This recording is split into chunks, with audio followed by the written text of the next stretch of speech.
Karibas ngoten nadir Kibaget kinyo ina jingay Pai-pai-dang abharulo Ila tau kaying hun Padutray Ajing hun Shabune Insai shem kajing hun Shabune Ajing hun Shabune Sashem kajing hun Shabune Kijing kenun babang kirimle Genyori wai hakata kari Kamen sem kanom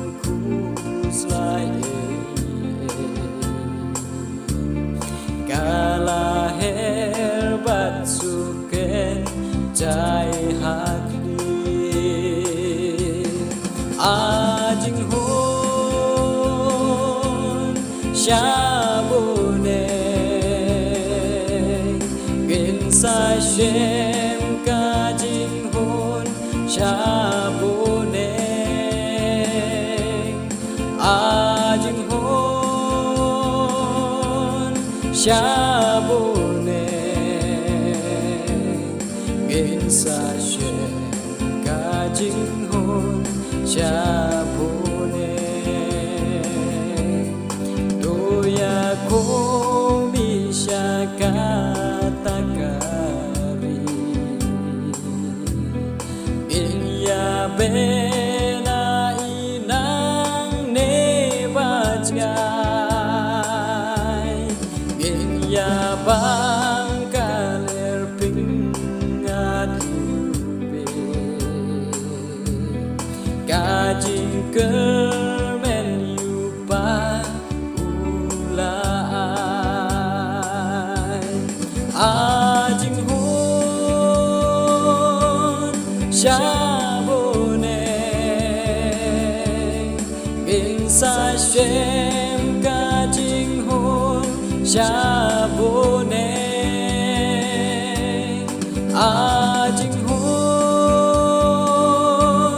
Shabune Ginsai shem kajing hun Shabune Dakas lam ya kalen dilatau Bangin poi syari hun dajing ma Riusana yupa basumpun Ula ai laukun pansyaya Ajing hun Shabune Ginsai shem kajing hun Shabune Ajing hun Shabune Ginsai shem kajing hun Shabune Yunong penimba iti background Kajing ngin ya ay ngin ya ro Pasyalen den kajing ya platau Ya uben riu kajing rồi